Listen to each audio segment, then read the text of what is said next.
Lisons cette lettre, ce communiqué, écrit par l'ambassade des États-Unis, en date du 21 février, lorsque Abdou Sako a été retrouvé suite à leur communication tranchante et ferme sur ces cas d'enlèvement.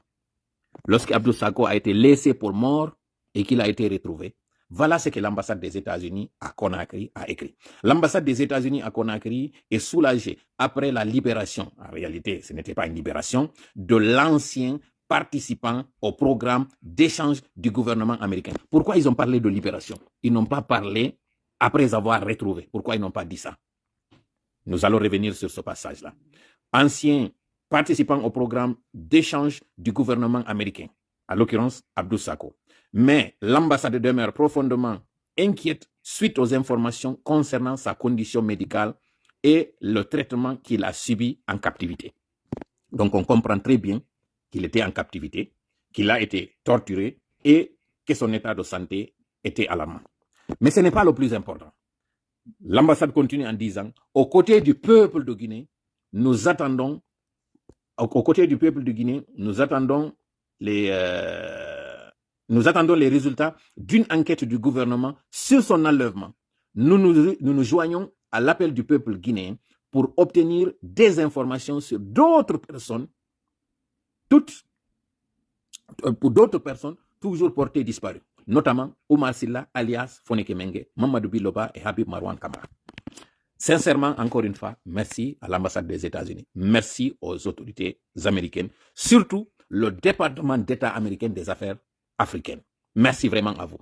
Parce que les lignes commencent à bouger et justement des informations que je le dis en français pour que tout le monde l'entende à la fois, ceux qui sont à la manette, qui sont en train d'œuvrer, une façon de les remercier, mais aussi les concernés, à la fois les familles, mais aussi ceux qui les détiennent, pour que tout le monde sache que, enfin, l'affaire doit être judiciarisée.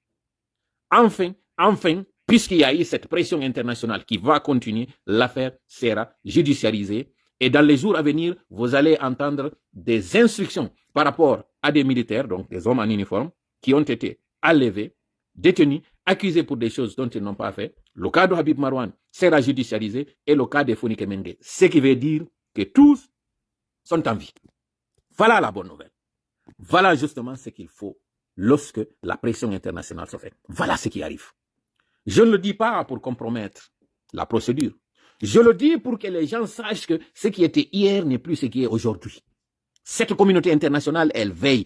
Heureusement, lui-même, il l'a dit, le journaliste l'a dit au début de l'entrevue, et lui-même, il l'a répété. Pourquoi? Parce qu'aujourd'hui, même la France est aux manettes. La France est en train de mettre la pression sur le CNRD pour qu'elle s'en lave les mains. Ces responsables militaires qui ont participé dans ces enlèvements, qui ont participé dans ces tortures, aujourd'hui risquent gros. Et ces informations, je suis en train de vous les donner, venant justement de très hauts lieux, des personnes qui sont en train de mettre la pression. La même pression exercée sur le Rwanda, sur Kagame, c'est cette même dynamique qui est en train de se faire. Et vous allez voir dans les jours à venir, comme nous l'avions annoncé, que la Cour pénale internationale se penchera également de manière exclusive et très directe sur le cas guinéen. Merci à ce collectif qui est en train de travailler. Tapis dans l'ombre, merci à tous ces lobbies qui sont en train de faire un travail sérieux. Désormais, le CNRD, ce qui était hier n'est plus ce qui est aujourd'hui. Vous allez tous être jugés. Et ce projet que vous êtes en train de faire, désormais, nous allons dans la prévention. Nous n'attendons pas qu'il y ait des crimes, nous n'attendons pas qu'il y ait des exactions avant de venir. La Cour pénale internationale ne viendra plus en pompier, elle viendra en prévention. Voilà pourquoi M. Karim Khan fera dans les temps à venir une communication concernant le cas guinéen. Je l'ai dit en français, pour que les gens ne disent pas que c'est de la manipulation qu'il est en train de faire. Pour que s'il y a démenti, que ce démenti soit apporté là et que tout le monde en Guinée sache que le procès du 28 septembre a été fait comme étant un simulacre de procès, comme étant une tromperie, mais finalement c'est ce spectacle-là qui va se retrouver contre le CNRD. Le projet de Mamadi était le même que le capitaine Dadis Camara.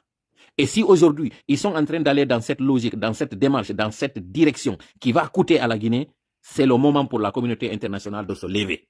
Et elle ne fera plus la guérison, elle fera dans la prévention. Voilà pourquoi je vous dis, et je répète encore une fois, soyez rassurés que ceux qui sont en train d'aider cette gente, qu'ils soient des civils, qu'ils soient des militaires, qu'ils soient des Guinéens, qu'ils soient des étrangers, tous seront cités et tous viendront répondre à la barre.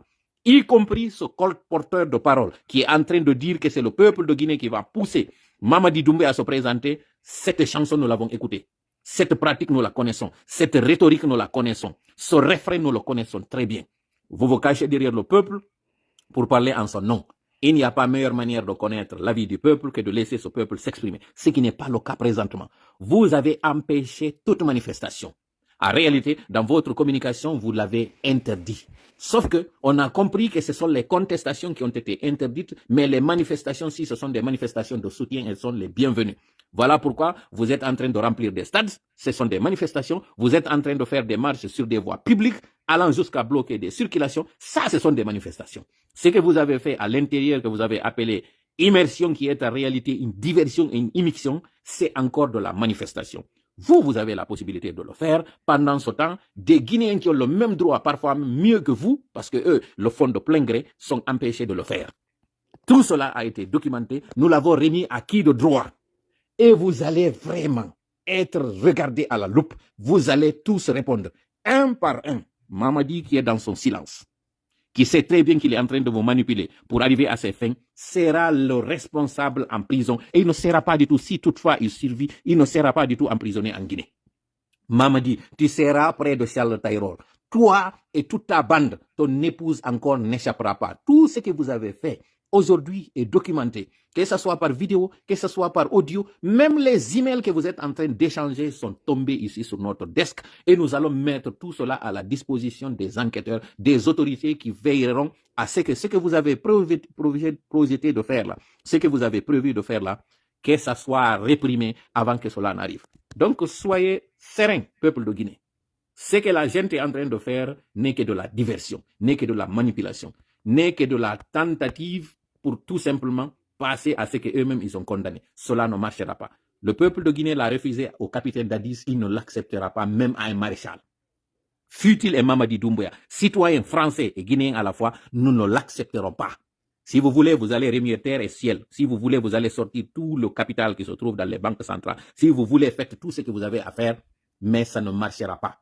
Nous le disons et nous le répétons encore une fois. Faites votre remaniement, faites tout ce que vous voulez. Vous n'êtes plus légaux, vous n'êtes plus légitime, vous n'êtes plus l'autorité, en tout cas en Guinée.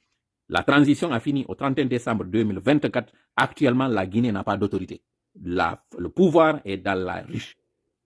C'est lui, le premier à prendre ce pouvoir, sera le premier à l'exercer. Et ça, c'est le peuple de Guinée qui prendra ce pouvoir. Voilà. Mais après, pour là,